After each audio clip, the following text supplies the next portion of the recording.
করছি এবং আপনার অনুমতিক্রমে আজকের প্রস্তাবটি উত্থাপন করছি।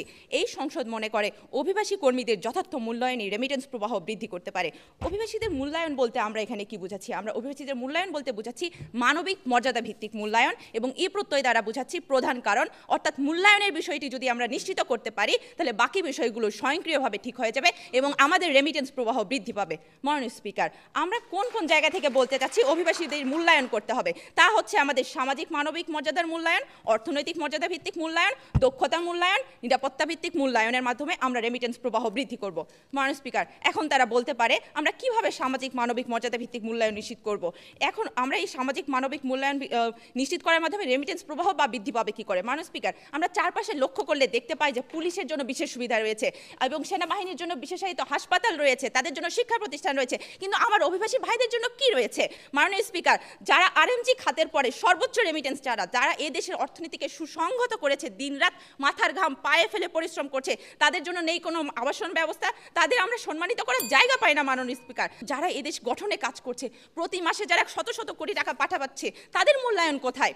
আমরা এয়ারপোর্টে লাগেজ হয়রানির কথা শুনেছি, দালালদের দৌরত্বের কথা শুনেছি, ভিটেমাটি বিক্রি করে, বউয়ের গহনা বিক্রি করে বিদেশ যাচ্ছে, ভূমধ্য সাগরের ট্রলারে চেপে, ড্রামে চেপে বিদেশে যাচ্ছে, সেখানে নির্যাতনের শিকার হচ্ছে এবং এমনকি সেখানে মৃত্যুর পরে তাদের লাশটা পর্যন্ত আমরা দেশে নিয়ে আসতে পারছি না। এইসব গল্প আমাদের কাছে বহু পুরনো। মানুষ স্পিকার, কিন্তু মানুষ হিসাবে এদেশের অর্থনীতির চালিকা শক্তি হিসেবে তাদের মর্যাদাটা আসলে কোথায়? তাদের মর্যাদা দেওয়ার ব্যাপারে আমরা কতটুকু নিশ্চিত? এই যে আমরা তাদেরকে মূল্যায়নের জায়গাটা যদি নিশ্চিত করতে না পারি, তাদেরকে মানুষ হিসেবে যদি আমরা মর্যাদা দিতে না পারি মানুষ স্পিকার, তাহলে আমরা গরু থেকে আসলে দুধ আশা করছি, কিন্তু সেই গরুকে আমরা ঘাস খাওয়াবো না, তাদেরকে আমরা যত্ন করব না, তাহলে দিন শেষে গরু আপনাকে দুধ নয় লাথি দিবে।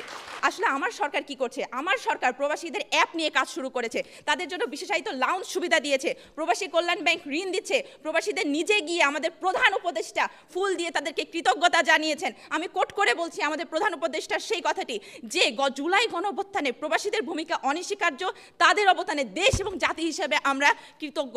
এই যে কৃতজ্ঞতা বোধের জায়গাটি মাননীয় স্পিকার, তাদের প্রতি যে সম্মান প্রদর্শন করা হলো, এই জায়গাটি আসলে আমাদের দরকার এবং তাদের এই মূল্যায়নের ফলে আমরা দেখেছি যে মাননীয় স্পিকার, আমাদের রেমিটেন্স প্রবাহ বৃদ্ধি পেয়েছে, তাদের দেশ গঠনে তারা ঝাঁপিয়ে পড়েছে, তারা কাজ করছে।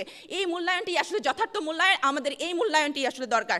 মাননীয় স্পিকার, আমাদের জুলাই গণঅভ্যুত্থানে যখন সেই কাতারে 57 জন অভিবাসীকে আটক করা হলো, সেই অভিবাসীকে শুধুমাত্র ইউনূস সরকারের সম্মানার্থে তাদেরকে বিনা শর্তে মুক্তি দেওয়া হলো।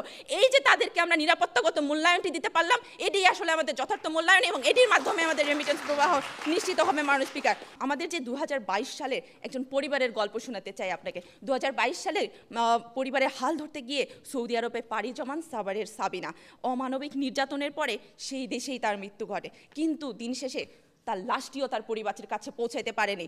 ঠিক সেই জায়গায় যখন আমাদের আজকের এই অভিবাসীদের 10 থেকে 15% নারী এবং তারা নির্যাতিত হচ্ছে, তারা দেশে আসে সামাজিক অবমাননার শিকার হচ্ছে, আমরা তাদেরকে সেই সামাজিক মূল্যায়নটি দিতে পারছি না। মাননীয় স্পিকার, আমাদের এই সামাজিক মূল্যায়নটি নিশ্চিত করতে হবে। মাননীয় স্পিকার, আমাদের আজকের এই অভিবাসী দিবসে যে প্রতিপাদ্য প্রবাসীর অধিকার, আমাদের অঙ্গীকার বৈষম্যহীন বাংলাদেশ, আমাদের সবার এই অঙ্গীকার নিয়ে আজকে আমি বলতে চাই আমাদের এই সংসদে আমাদের এই প্রস্তাবটি গৃহীত হওয়ার জোর দাবি রাখে।